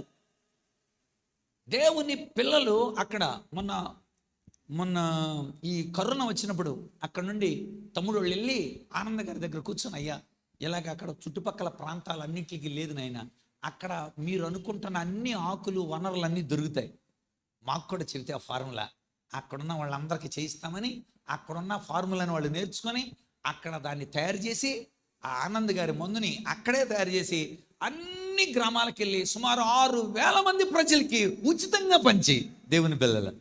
సో అలా పంచుతున్నప్పుడల్లా వాళ్ళకి యేసుప్రభుని గురించి చెప్పడం. అక్కడ మనోహ సాక్ష్యం అక్కడ నుండి లైవ్ పెట్టాను. మన వాళ్ళందరూ అక్కడ ఉన్న వాళ్ళతో మాట్లాడారు, అంటే తెలుగులో మాట్లాడుతుంటే వాళ్ళు కువి జాతి యొక్క బైబిల్ వాళ్ళందరికీ కూడా వాళ్ళు చేశారు. కనుక అక్కడ ఇంకో ట్రాన్స్లేషన్ జరుగుతుంది. కొత్త నిబంధన అయింది, పాత నిబంధన ఇప్పుడు జరుగుతుంది. మేము వెళ్ళినప్పుడు ఆ ట్రాన్స్లేషన్ చేస్తున్న దైవజనులు కూడా మేము చూసాం. ఎందుకు ఈ మాట చెప్తున్నానంటే, ఒక భారభరితమైన సేవ దేవుని కోసం 4 గోడల మధ్య ఈ బోధ ఎక్కువైంది తప్ప 4 గోడల మధ్య సువార్త తగ్గిపోయింది. అందుచేత యెహెజ్కేలుని దేవుడు లేపుతున్నాడు, యెహెజ్కేలు లాగా మనల్ని కూడా రేపుతున్నాడు. నరపుత్రుడా అనే పదాన్ని అన్నిసార్లు ఎందుకు వాడాడంటే, నువ్వు నరపుత్రుడు అని తెలుసుకుంటే దేవుడు నీకు ఇచ్చిన ఈ వాక్యాన్ని నువ్వు తప్పనిసరిగా వినియోగించాలి. నేను యెహోవానై ఉన్నానన్న సంగతి వాళ్లకు రుజువు చేయాలి అన్నాడు. ప్రజల వైఫల్యాన్ని బట్టి కాదు, దేవుని సార్వభౌమత్వం అయిన ఆయన శక్తి ప్రజల వైఫల్యాన్ని బట్టి మార్పు చెందదు. అది దేవుడు చెప్పాడు. దేవుని యొక్క సార్వభౌమత్వం నీ యొక్క వైఫల్యాన్ని బట్టి మార్పు చెందదావు, ఎప్పటికీ స్థిరం. ఆయన పరిశుద్ధుడు అనుకోండి, నువ్వు అపరిశుద్ధుడు అయినంత మాత్రం ఆయన పరిశుద్ధత తగ్గదు. ఆయన పరిశుద్ధత ఎప్పుడూ పరిశుద్ధతే. ఆయన నీ ఎడల జాలి పడుతున్న స్థితి కూడా అంతే. కృపా కార్యాలను బట్టి పశ్చాత్తాపం కలగాలని దేవుడు ఇష్టపడ్డాడు. 36వ అధ్యాయం 16వ వచనం మనకు కనబడుతుంది యెహెజ్కేలు గ్రంథం. ఆయన కృప ఎంత గొప్పదో, ఆయన ప్రేమ ఎంత గొప్పదో అది ఎరుగున్న వారే గుండె పగలాలి వాళ్ళకి. అందుకోసం దేవుడు తన ప్రేమను ఇంకా వెల్లడిపరుస్తూనే ఉన్నాడు మన ఎడల. అందుచేతనే దేవుడు 11వ అధ్యాయంలోనే చెప్పాడు అక్కడ. అందుకోసమే ఇశ్రాయేలీల కోసం దేవుడు యెహెజ్కేలును అక్కడ లేపి వారికి ఒక అద్భుతమైన వారికి అర్థమయ్యే రీతిలో చక్కగా చెప్పాలనుకున్నాడు. ఏ రీతిగా చెప్పదలుచుకున్నాడో కొన్ని విషయాల్ని నేను మీకు గుర్తు చేస్తాను. మొదటి 11 మనం చూసాం. మొదటి 3 అధ్యాయాలలో యెహెజ్కేలుకు స్వరూప దర్శనమిచ్చాడు. 2వ అధ్యాయంలో తన నిలబెట్టి ఆత్మ ద్వారా బలపరిచాడు. 3వ అధ్యాయంలో నువ్వు కావలివాడుగా ఉండాలబ్బాయి అని చెప్పాడు. అలా కావలివాడుగా అంటే అర్థం, బాధ్యతల్ని కొన్ని నీ మీద పెడుతున్నాను. ఆ బాధ్యతలు కావలి వారు ఎలాగైతే కాపలా కాస్తారో, కాలాన్ని ఎలా ఎరుగుంటారో, కావలి వారు ఎలాంటి బాధ్యతలు తీసుకుంటారో నువ్వు కూడా అలాగే అలాంటి బాధ్యతలే తీసుకోవాలి అని అన్నాడు. అయితే ఆయనకి చూపెట్టిన 4-5 అధ్యాయాలలోని ప్రముఖమైన ఒక 4 పోలికలు చెప్పాను కదా నేను. భిన్నమైన రీతిలో ఇజ్రాయేలీలపై దేవుడు చెప్పిన ఆరోపణలు, ఇదిగో ఇలా ఉన్నారు మీరు అనే స్కానింగ్ రిపోర్ట్ని ఎలా ఇచ్చాడు దేవుడు. ఏదైనా మెడిసిన్ ఇచ్చేటప్పుడు దానికి సంబంధించిన డాక్టర్ స్కానింగ్ ఇస్తాడు.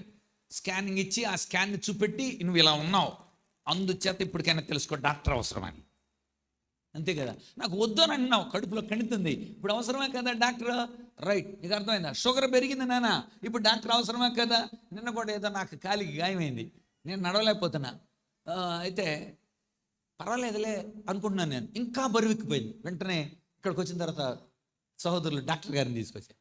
డాక్టర్ గారిని తీసుకొచ్చి అవసరం, ఎందుకంటే కాలు వాసిపోతూ ఉంది, వేళ్ళు వాసిపోతూ ఉన్నాయి. వెంటనే ఇంజక్షన్లు చేసి టాబ్లెట్లు ఇచ్చి ఓ వెరీ గుడ్ తగ్గిపోయింది. డాక్టర్ అవసరత నీకుందన్న సంగతి నువ్వు తెలుసుకోవాలా. నేను యెహోవానన్న సంగతి, సార్వభౌమత్వాన్ని కలిగి ఉన్నానన్న సంగతి నువ్వు ఎరిగి ఉండాలి. ఎందుకని అది మర్చిపోయినందుకే బొబ్బులోనికి రావాల్సి వచ్చింది. అది చెప్పడానికి ఇక్కడ 4-5 అధ్యాయాలలో ఈ ఎహెజ్కేలు ద్వారా చేయించిన నాటకీకరణ కార్యాలు ఏంటో మనం చూద్దాం. నెంబర్ 1, మొట్టమొదటిది 4వ అధ్యాయం మొదటి 3 వచనాలు. ఇది చెప్పేసి నేను ముగిస్తాను. నాకంటే అద్భుతమైన అనుభవ జ్ఞానం కలిగిన ఆ దైవజనులు, మా ముందు నడిచిన ఆ దైవజనులు స్వామి గారు వచ్చేసారు. వారికి మన సమయాన్ని అప్పగిద్దాం. నరపుత్రుడా, పెంకు ఒకటి తీసుకో. మీరు పోనీ పగిలిపోయిన ఒక కుండ పెంకును దేని ఒకటి అలా గుర్తుపెట్టుకుంటే సరిపోద్ది. ఒక పెంకు తీసుకొని దాన్ని నీ ముందర పెట్టుకొని యెరూషలేము బొమ్మ గీయి దాని మీద.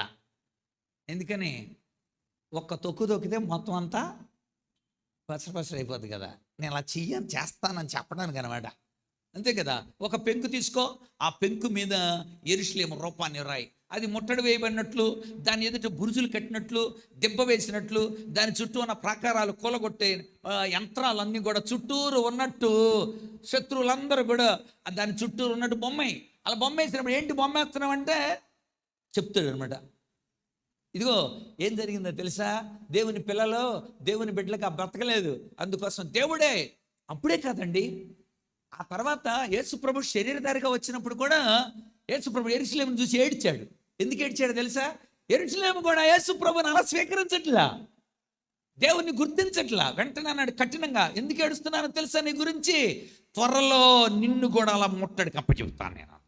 లూకాసు వార్త 19వ అధ్యాయం 42-43 వచనాలు. లూకాసు వార్త 19వ అధ్యాయం 42-43. నీవును ఈ నీ దినమందైనను సమాధాన సంబంధమైన సంగతులు నువ్వు తెలుసుకుంటే నీకెంతో మేలు. ఇప్పటికైనా తెలుసుకో యెరూషలేమా, అరే సియోనులో నుండి మెస్సియా వచ్చి తిరుగుతుంటే నువ్వు గుర్తించట్లేదే? సూచక్రియలు చేసి మెస్సియాగా తను నిరూపించుకుంటుంటే నువ్వు గుర్తించుకోవట్లేదా? ఇప్పుడు 43వ వచనం చదవండి. యేసు ప్రభు ఆ ప్రాంతాన్ని చూచి కన్నీరు విడిచి అన్నాడు. ఆ పదం యేసు ప్రభు ఏడ్చి అన్నది.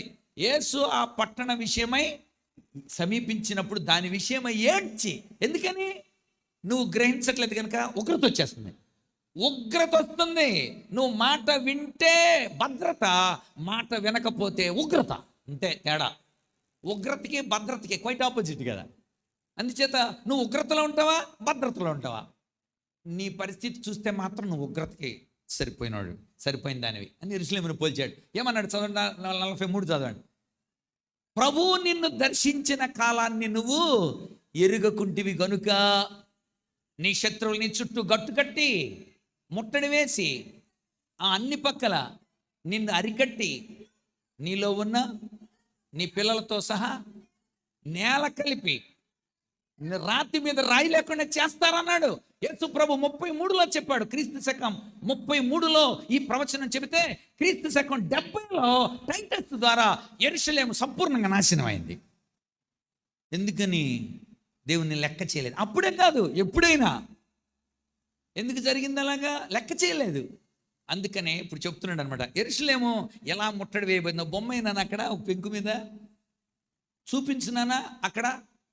అందుచేత ముట్టడి వేయబడిన వాడుగా నువ్వు ఉన్నావు అని ఇశ్రాయేలీయులకు ముందు సూచించు. ఎందుకని చాలామంది కొత్తళ్ళు పుట్టారు కదా, కొంతమంది లెక్క చేయకుండా తిరుగుతున్నారు కదా. జాగ్రత్త, మీరు ముట్టడి వేయబడిన వాళ్ళు, మీరు చెరలో ఉన్నారని తెలుసుకోండి. ఇక్కడ పుట్టిన వాళ్ళకి ఇది ఏదో సంతోషకరమైన జీవితం అని అనుకుంటున్నారు. నో, మీరు బానిసలుగా ఉన్నారు ఇక్కడ. అది తెలుసుకోండి మీరు. ఇది మొట్టమొదటి సూచన. బొమ్మలేసి చూపించాడు. మీరు కూడా పిల్లలకు బొమ్మలు వేసి చూపెడతారు కదా, ఎంత మెథడాలజీ వాడాడు. రెండవది, పాత నిబంధనకు సంబంధించిన ఒక పోలికని ఇక్కడ చూపిస్తున్నాడు 4వ అధ్యాయంలోనే. మీరు చూస్తే 4 నుండి 8 వచనాల్లో మీరు లేవీకాండంలోనే ఒక చిన్న సూచన మీకు చెబుతాను నేను.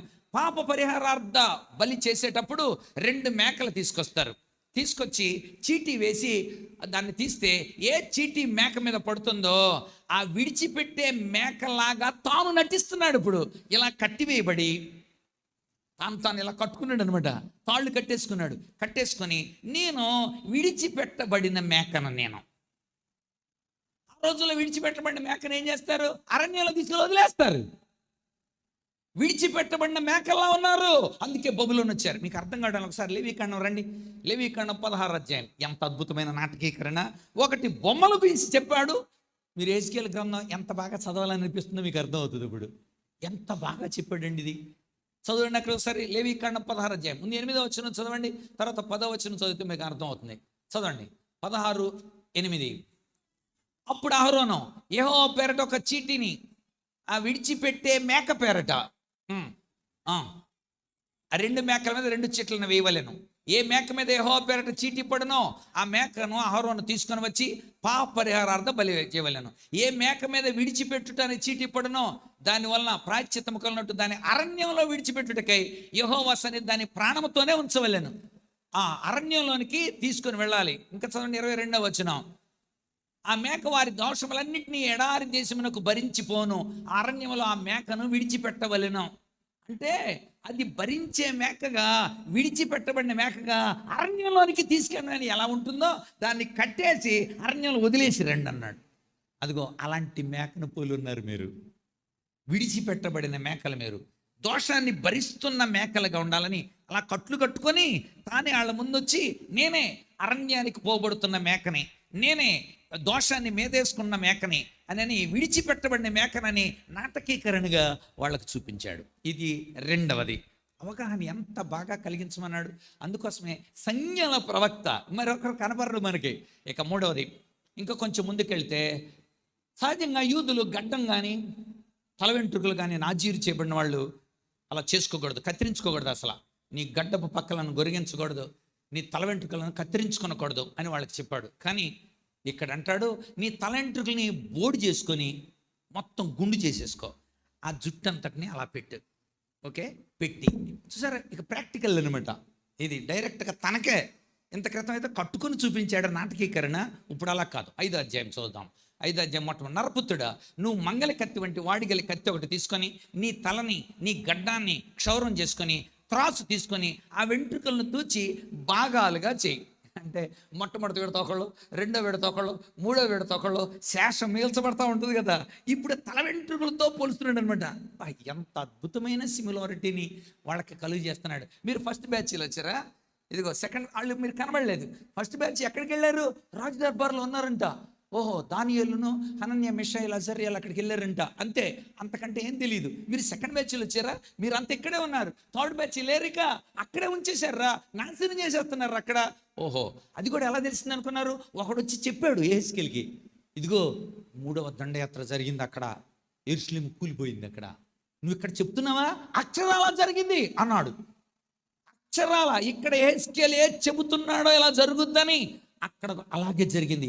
యెరూషలేము అక్కడ ఆ యొక్క మందిరం అంతా కూల్చబడింది, ఆ గోడలన్నీ కాల్చబడ్డాయి, ఆ ప్రాకారాలన్నీ కూల్చబడ్డాయి, అలాగే జరిగింది అని యెహెజ్కేలు చెప్తే వెంటనే యెహెజ్కేలు వెళ్ళి చెప్పాడు, ఇదిగో నేను మీకు చెప్పినన్ని జరుగుతామని. యెరూషలేములో వెళ్ళాలంటే 3 నెలలు నడుచుకొని వెళ్ళాలా, చాలా కష్టం. ఒక్కటి నమ్మండి, ఆయన తానే దేవుడు ఉన్నాడని. చూడండి, తల వెంట్రుకలన్నీ తీసి అక్కడ పెట్టి ఆ వెంట్రుకలను తూచి ముట్టడి వేసిన దినములు సంపూర్ణమైనప్పుడు నువ్వు పట్టణంలో వాటి 3వ భాగమును కాల్చి, పట్టణంలో 3వ భాగాన్ని నువ్వు కాల్చాలి, ఈ వెంట్రుకలు కాల్చినట్లు. తర్వాత నువ్వు పట్టణంలో 2 భాగములు తీసి ఖడ్గము చేత హతం చేయాలి. సరే చెబుతున్నాడు. అంటే కాల్చబడే వాళ్ళు కొంతమంది, హతం చేయబడే వాళ్ళు కొంతమంది. అంతేకాదు, ఆ తర్వాత ఏమన్నాడు? దాన్ని చుట్టూ విసిరి కొట్టి మిగిలిన భాగము గాలికి ఎగిరిపోనేమో, నేను ఖడ్గము దూసి వాటిని తరుముతాను. ఇంకో చిత్రమైన విషయం ఏంటో తెలుసండి, నెబుకద్నెజరు యెరూషలేము మీద దాడి చేస్తున్నప్పుడు దేవుని పిల్లలు చాలామంది పారిపోవడానికి ప్రయత్నం చేశారు. చాలామంది పారిపోయారు కూడా. పారిపోవటానికి ప్రయత్నం చేస్తే వాళ్ళని వెనక్కి తీసుకొచ్చి నెబుకద్నెజరుకి అప్పగించింది ఎవరు అనుకున్నారు? ఏదోమీయులు. ఏదోమీయులు ఎవరండి? ఏశావు సంతానం. ఈ పారిపోతున్న వాళ్ళు ఎవరండి? యాకోబు సంతానం. సొంత అన్నదమ్ముల బిడ్డలు. కనుక ఓబద్య అనే ఒక గ్రంథం ఉంది, ఒక్క అధ్యాయమే. ఇంటికి వెళ్ళాక ఓబద్య చదవండి. ఓబద్య ఏంటి? ఓబద్య గ్రంథం అంతా ఏంటి అనుకున్నారు? అసలు సొంత అన్నయ్య పిల్లలు సొంత తమ్ముడి పిల్లల్ని చేర్చబడిన వల్ల ప్రతి చోట వాళ్ళకి ఆటంకపడింది ఎవరు అనుకున్నారు? ఏశావు సంతానమే. ప్రతి చోట. నిజమే కదా, ఇంట్లో వాళ్ళే కంట్లో పడుతారంట, బయటోడు పడవటానికి అవకాశాలు ఉండవు కదా. అంత స్వతంత్ర. యేసుప్రభుని నమ్మినోడు కూడా అంతే. ఇప్పుడు చెప్తున్నాడు అనమాట. ఇక్కడ కూడా అదే మనకు కనబడతా ఉంటుంది అనమాట. కొంతమంది పారిపోవడానికి ప్రయత్నం చేశారు, ఖడ్గంతో తరిమా. అది చూపెడుతున్నాడు వెంట్రుకల్ని ఇలాగా ఖడ్గంతో. కొన్ని కాల్చి. ఇదంతా ఏంటి? ఇజ్రాయేలీలు ఎలా ఉన్నారో వెంట్రుకలతో పోల్చి చూపెడుతున్నాడు అక్కడ. This is the demonstration method, dramatic method, pictorial method. వరుసగా చూస్తున్నాం మనం అలాగా. ఎంత మెథడాలజీ. ఇక నాలుగవది, మొట్టమొదటిది ఒక పిక్చర్ వేసి దాన్ని చూపించాడు. రెండవది వదిలిపెట్టబడిన మేకలాగా డ్రామా చేసి చూపించాడు. మూడవది డిమాన్స్ట్రేషన్ మెథడ్, తీసుకొచ్చి వాటన్నిటిని కూడా విభాగం చేసి జుట్టు ద్వారా చెప్పించాడు. నాలుగవది చూస్తే ఇది ఎంత భయంకరం అని అంటే, ఈ ఈ ఈ భాగం అసలు 4వ అధ్యాయంలో మనకు కనబడితే 13 నుండి ఇది ఎంత భయంకరం అంటే, నువ్వేం చేయాలంటే దేవుని పిల్లలు చెరపట్టబడిన తర్వాత తిండికి లేక ఇక్కడే కాదు అక్కడ కూడా నెబుకద్నెజరు 18 నెలలు అతడు ఆ చుట్టూరు బయటికి రాకుండా కాపలా కాసినప్పుడు మనుషులు మలం తింటారు, బిడ్డల్ని కోసుకొని తింటారు, జంతువుల యొక్క పేడ తింటారు. కనుక నువ్వేం చేయాలంటే ఆహారంలో జంతువుల యొక్క పేడ కలుపుకొని తినాలి సంవత్సరం పాటు అన్నాడు. ఎందుకని? చూపియాలి వాళ్ళకి. సిగ్గుమాలిన జనులకి సిగ్గు రావటానికి కోసం నేను ఈ విషయాలు చెబుతున్నానంటే, సంవత్సర కాలం పాటు యెహెజ్కేలు అలాగే చేశాడు. ఎందుకని? ఇది అసలు ఎంత దౌర్భాగ్యమైన పరిస్థితి ఎందుకు వచ్చింది మీకు అంటే, మీరు గడ్డి తింటున్నారు, మీ మలాన్ని తింటున్నారు. దేవుణ్ణి విసర్జించిన వారి యొక్క దుస్థితిని దేవుడు చూపించడానికి, ప్రజలు ఎంత యెరూషలేము ముట్టడి సమయంలో ఎంత అపవిత్రమైన ఆహారం తింటున్నారు చెప్పడానికి సంవత్సరం పాటు జంతువుల యొక్క మలంతో చేసిన రొట్టెలు తీసుకుని తినడం జరిగింది. 4వ అధ్యాయం 13 నుండి 15 వచనాల ప్రకారం. కనుక మీరు గమనిస్తే బాధకరమైన దుర్వార్త ఏంటో తెలుసా? ఇవన్నీ జరిగిన తరువాత ప్రజలు ఎవరు దేవుని మాట వినలేదు. It's bad. అది విచారకరం అనమాట. ఇన్ని మెథడాలజీలో ఇన్ని ప్రాక్టికల్ అనమాట, ప్రాక్టికల్ డిమాన్స్ట్రేషన్ మెథడ్లో కూడా అప్లికేషన్ కూడా చేసాడు. చెప్పాడు తాను కూడా అలాంటి చెయ్యకూడని, ఎవరు చెయ్యని కార్యాలు కూడా చేసి చూపించాడు, విచిత్రమైన పనులు. అయినను వాళ్ళు వినలేదు. దేవుడు అందుకే ఒక ప్రత్యేకమైన బాధ్యత అప్పగించాడు.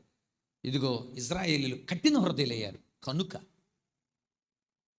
మీరు చేయవలసిన ఒక పని ఉంది. నువ్వు కావలి వాడుగా నువ్వు బాధ్యత తీసుకో అన్నాడు. ఆ మాటలు చదివి నేను ప్రార్థన చేస్తాను.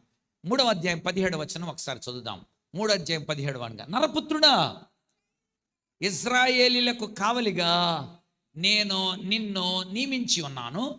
కాబట్టి నీవు నా నోటి మాటను ఆలకించి నేను చెప్పిన దాన్ని బట్టి వారికి హెచ్చరిక చేయి. కావలివారు అనే పదం అద్భుత పదం. నేను నిన్ను కావలివానిగా పెట్టాను నేను. ఓకే, మెథడాలజీ చాలా బాగా వాడాడు దేవుడు. ఇప్పుడు ఒక అద్భుతమైన పోలిక ఇచ్చాడు. మనం కూడా కావలివారమే. భిన్నమైన పద్ధతుల ద్వారా ప్రజలకు మనం బోధించాం, కానీ మన బాధ్యతని ఒక్క మాటలో తేల్చాడు దేవుడు. నువ్వు కావలివాడు. కావలి వారి బాధ్యతలు వరుసగా 4-5 మాటలు చదవండి. నెంబర్ 1, మొట్టమొదటిది యెహెజ్కేలు గ్రంథం 33వ అధ్యాయం 17వ వచనంలో కావలిగా నేను నిన్ను నియమించి ఉన్నాను. అది మొట్టమొదటి మాట. దేవుని చేత నియమింపబడాలి. సంఘాన్ని కాయడానికి కానీ, కుటుంబాన్ని కాయడానికి కానీ, దేశం పరంగా కానీ, దేవుని యొక్క ఆజ్ఞను అనుసరించడానికి కానీ మనం కావలివారు. మొన్న వివాహంలో నన్ను వర్తమానం చెప్పమన్నారు, ఇక్కడే దగ్గరలో. అయితే నేను వెంటనే ఆ రాజుల్లో ఇక్కడ చాకలిపాలెం దగ్గర అక్కడ వివాహంలో ఇలా చెప్పాను నేను, మీరిద్దరూ ఇక నుండి ఇంటికి కావలివారు. ఇంటికి కావలి వాళ్ళు మీరు. ఇక రేపొద్దున మీకు బిడ్డలు వస్తారు, రేపొద్దున మీకు కుటుంబం ఉంటుంది, రేపొద్దున మీకు కావలసిన వనరులన్నీ ఉంటాయి, ఇల్లు ఉంటుంది. ఆ సంసారాన్ని, ఆ కుటుంబాన్ని మీరు కాపాడుకోవలసిన కావలివారు. ఎస్, సంఘ విషయంలో కావలివారు, వ్యక్తిగత జీవిత విషయంలో కావలివారు. ఇప్పుడు యెహెజ్కేలు అయితే ఇశ్రాయేలీలకు లేకపోతే యూదులకు సంబంధించిన ఒకరి కావలివాడిగా నేను పెడుతున్నాను. ఈ కావలివాడిని నియమించేది దేవుడు అని తెలుసుకోండి. మనల్ని కూడా దేవుడే కావలివారిగా నియమించారు. నిజంగా మనం కావలివారమా? అయితే ఏం చేయాలి? వరుసగా చదవండి. యెషయా గ్రంథం 21వ అధ్యాయం 11వ వచనం. యెషయా గ్రంథం 21:11. కావలివాడా, రాత్రి ఎంత వేళైనది, కావలివాడా, రాత్రి ఎంత వేళైనది. కావలివాని యొక్క మొట్టమొదటి లక్షణం టైం చూసుకొని బతకాలి. కావలివాడు, కాపలా కాసేవాడు నిద్రపోకూడదు. ఒకసారి నేను సండే స్కూల్ పిల్లలకు ఒక కథ చదివాను నేను. అదేంటంటే, కాపలా కాసేవాడు ఒకడు వచ్చి, రాజా రాజా, రాత్రి నేను కావలి కాస్తూ నిద్రపోయాను నేను, అప్పుడు నాకు ఒక కల వచ్చింది, మీరు అరణ్యానికి వెళ్తున్నారంట, అరణ్యంలో దొంగలు మిమ్మల్ని చంపేయటానికి సిద్ధంగా ఉన్నారంట అని చెప్పాడు. నిజంగా ఆ రోజు అరణ్యానికి వెళ్తే దొంగలు రాజును చుట్టుముట్టారు. ముందే చెప్పాడు కదా వాడు, కరెక్ట్గానే అక్కడ దొంగల్ని చంపేసి రాజ్యంలోకి వచ్చిన తర్వాత ఆడిని పిలిచి ఆడికి బహుమానం ఇచ్చి ఈయన ఉరిదీయండి అన్నాడంట. ఎందుకు ఉరిదీయమన్నాడు రాజు అనేది ప్రశ్న సండే స్కూల్ పిల్లలకి. ఏంటంటే, అది యాదృచ్ఛికంగా ఒకవేళ జరిగిందేమో, కానీ కావలివాడు నిద్రపోవటం ఏంటి, కలగంటం ఏంటి, కావలివాడు కలగంటం ఏంటి? కావలివాడా, రాత్రి ఎంత వేళ అయినది, నిద్రపోతున్నావా? నీ టైం ఏంటో తెలుసుకున్నావా? నిజంగా నువ్వు కాలానుగుణ్యంగా నడుస్తున్నావా? పిట్టలకు తెలిసిందంట కాలం, సంకుముడి కొంగలకు తెలిసిందంట కాలం, కానీ నా ప్రజలకు కాలం తెలియదు అని అనలా. న్యాయ విధి అనే పదం వాడాడు ఇర్మియా గ్రంథంలో. న్యాయ విధి ఏంటి? కాలము ఈజ్ ఈక్వల్ టు న్యాయ విధి. న్యాయంగా నువ్వు చేయవలసిన పని నువ్వు చేస్తున్నావా? కావలివాడా, యెహెజ్కేలు ద్వారా దేవుడు గుర్తు చేస్తున్నాడు, నేను నిన్ను కావలివానిగా నియమించాను, నువ్వు న్యాయంగా చేయవలసిన నీ విధిని నువ్వు చేయి. అంతేకాదు, ఇర్మియా గ్రంథం 6వ అధ్యాయం 17వ వచనం. కావలివాని రెండవ బాధ్యత ఏంటి? కాపు కోసం బూరధ్వనిని ఎరిగుండాలి నువ్వు. లైకర్త వస్తాడు, జాగ్రత్త. బూరధ్వని ఎరిగుండాలి నువ్వు. కాపు కోసం బ్రతకాలి. దుర్వార్త ఏదైనా సరే నువ్వు వింటే వెంటనే నువ్వు బూరధ్వని ఓదాలి. ఏదైనా శత్రువు లైకర్త ఎవడన్నా వస్తుంటే వెంటనే నువ్వు చెప్పాలి. ఎస్, ఇక్కడ కూడా యెహెజ్కేలు చేస్తున్న పని అదే. నహూము గ్రంథం 2వ అధ్యాయం మొట్టమొదటి వచనం. కావలివాడా, దుర్వార్తను నువ్వు ఎరిగున్నావా అడుగుతున్నాడు. నిజమే, కావలి వారు లైకర్త వస్తున్నాడేమో ఎప్పుడు చూస్తూ ఉండాలి. అందుచేతనే నెబుకద్నెజరు మిమ్మల్ని ఎందుకు తీసుకొచ్చాడు? దేవుడు మిమ్మల్ని నాశనం చేయటానికా? కాదు, మనల్ని దేవుడు అద్భుతమైన స్థితిని దేవుడు ఇవ్వబోతున్నాడు. ఆ స్థితిని మనం ఎరుగున్న వారమైతే, పశ్చాత్తాపడితే దేవుడు మళ్ళా వెనక్కి తీసుకొస్తాడని యెహెజ్కేలు తన వారికి తెలియజేస్తున్నాడు. కావలివాడు వేళను గ్రహిస్తాడు, కావలివాడు కాపు కోసం ఉంటాడు, కావలివాడు దేవుని చేత నియమింపబడతాడు. అంతేకాదు, 52వ అధ్యాయం యెషయా గ్రంథం 52:8. కావలివారు పలుకుచున్నారు, వారు కూడుకొని పాడుచున్నారు. ఓహో, కావలివారమైన మనం నియమించిన దేవుని యొక్క నియామకాన్ని బట్టి దేవుణ్ణి స్తుతించి దేవుణ్ణి గణపరిచే వారం ఉండాలంట. కావలి వారందరూ కూడా, కావలివారు కూడుచున్నారు, వారు కూడుకొని పాడుచున్నారు అని అంటాడు. అందుచేతనే కావలి వారు దేవుని స్తుతించేవారు ఉండాలంట. యెహెజ్కేలు, నీవు దేవుడికి నియమించిన కార్యాన్ని బట్టి దేవుని స్తుతించు, అనేక మందిని స్తుతించేవారు కూడా చేయాలి. అంతేకాదు, యెహెజ్కేలు గ్రంథం 33వ అధ్యాయం 6వ వచనంలో, ఖడ్గము వచ్చుట చూచి, యెహెజ్కేలు గ్రంథం 33:6, ఖడ్గము వచ్చుట చూచి కావలివాడు బకానాదము ఊదకపోతే వాడు మరణిస్తే, శత్రువు లోపలికి వచ్చి మరణిస్తే ప్రతి ఆత్మను బట్టి లెక్కపు చెప్పాల్సి ఉంటుందంట. కావలివాడు ఎవడైనా గనుక దేవుని వాక్యం వినకుండా సంఘంలో నాశనం అయితే నేను నిన్ను లెక్క అడుగుతా. అందుకే నువ్వు బాకానాదం ఊదాలి. శత్రువు వచ్చేస్తున్నాడు లోపలికి, గేట్లు మూసేయండి అని బాకానాదం ఊడాలి. చివరి మాట చెప్పి నేను ముగిస్తాను. కావలివాడా, సిద్ధంగా ఉండు, అనేక మందిని సిద్ధం చేయి. ఆ మాట నన్ను చాలా, ఎందుకండి ఈ కూడికలు సిద్ధపట్టమే కాదు, అనేక మందిని సిద్ధం చేయాలి. యెహెజ్కేలు గ్రంథం 38వ అధ్యాయం 7వ వచనం. యెహెజ్కేలు గ్రంథం 38:7.